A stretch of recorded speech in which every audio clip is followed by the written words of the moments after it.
চলছে ২০২৬ ফিফা বিশ্বকাপ।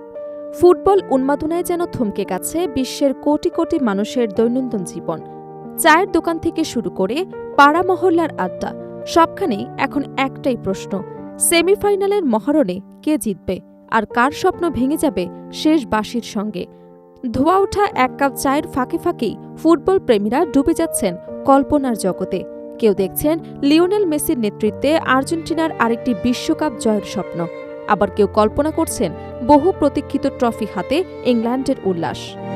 উত্তেজনা, আবেগ আর অনিশ্চয়তার এই মিশেলেই যেন বিশ্বকাপের আসল সৌন্দর্য। ফিফা বিশ্বকাপের প্রথম সেমিফাইনালে বুধবার বাংলাদেশ সময় রাত ১টায় আটলান্টার মার্সিডিজ বেঞ্জ স্টেডিয়ামে মুখোমুখি হবে আর্জেন্টিনা এবং ইংল্যান্ড। এই গুরুত্বপূর্ণ ম্যাচ পরিচালনার দায়িত্ব পেয়েছেন মরক্কোয় জন্ম নেয়া মার্কিন রেফারি ইসমাইল এলফাত। আন্তর্জাতিক ফুটবলে দীর্ঘ অভিজ্ঞতা সম্পন্ন ৪৪ বছর বয়সী এই রেফারি চলতি বিশ্বকাপে ইতোমধ্যেই ৩টি ম্যাচ পরিচালনা করেছেন। আর্জেন্টাইন সংবাদ মাধ্যম টিওয়াইসি স্পোর্টস জানিয়েছে, এলফাত চলতি আসরে নেদারল্যান্ডস, জাপান, স্পেন, উরুগুয়ে এবং ব্রাজিল, নরওয়ের ম্যাচ পরিচালনা করেছেন। এই ৩ ম্যাচে তিনি মোট ৮টি হলুদ কার্ড এবং একটি লাল কার্ড দেখান।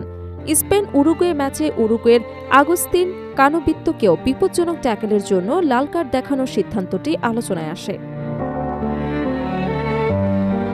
বিশেষ করে স্পেন উরুগুয়ের ম্যাচের পর এলফাতের পারফরম্যান্স নিয়ে স্প্যানিশ সংবাদ মাধ্যমে সমালোচনা দেখা যায়।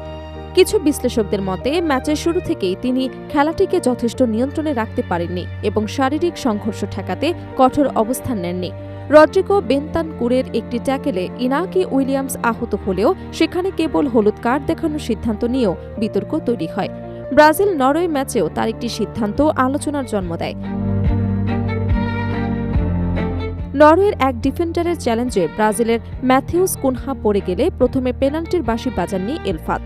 পরে ভিডিওটি অ্যাসিস্ট্যান্ট রেফারির পরামর্শে নিজের সিদ্ধান্তে পরিবর্তন করে পেনাল্টি দেন, যদিও সেই সুযোগ থেকে গোল করতে ব্যর্থ হন ব্রুনো গিমারায়েস। ম্যাচ শেষে রেফারিং নিয়ে উভয় দলের সমর্থকদের মধ্যে ব্যাপক আলোচনা শুরু হয়। তবে বিতর্কের পাশাপাশি আন্তর্জাতিক ফুটবলে এলফাতের অভিজ্ঞতাও কম নয়।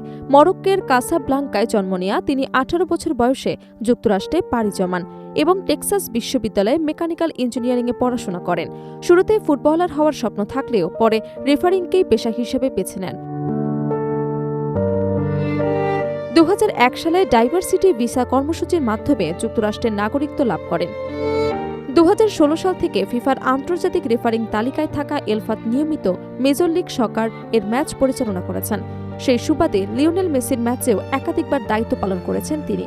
২০২৩ সালে লিগস কাপের ফাইনালে ইন্টার মিয়ামি এবং ন্যাশভিলের মধ্যকার ম্যাচেও তিনি ছিলেন প্রধান রেফারি।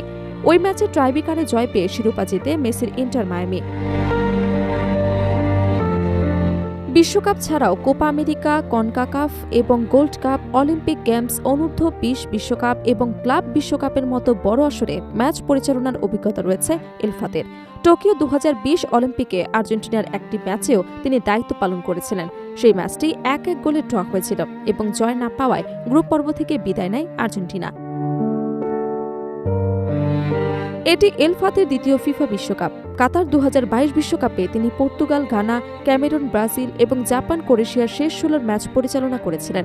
এবার আর্জেন্টিনা ইংল্যান্ড সেমিফাইনালেও তার উপরই আস্থা রেখেছে ফিফা। এই ম্যাচে তার সহকারী হিসেবে দায়িত্ব পালন করবেন যুক্তরাষ্ট্রের কোরি পার্কার এবং কাইল আটকিন্স। চতুর্থ কর্মকর্তা হিসেবে থাকবেন ইতালির মাইজিওরি মারিয়ানি। বিশ্বকাপের মতো বড় মঞ্চে প্রতিটি সিদ্ধান্তই ম্যাচের গতিপথ বদলে দিতে পারে। তাই আর্জেন্টিনা এবং ইংল্যান্ডের দুই তারকা খচিত দলের লড়াইয়ের পাশাপাশি ফুটবল প্রেমীদের চোখ থাকবে রেফারি ইসমাইল এলফাতের দিকেও। তার প্রতিটি সিদ্ধান্ত শেষ পর্যন্ত এই বহুল প্রতীক্ষিত সেমিফাইনালের আলোচনার অন্যতম বিষয় হয়ে উঠতে পারে।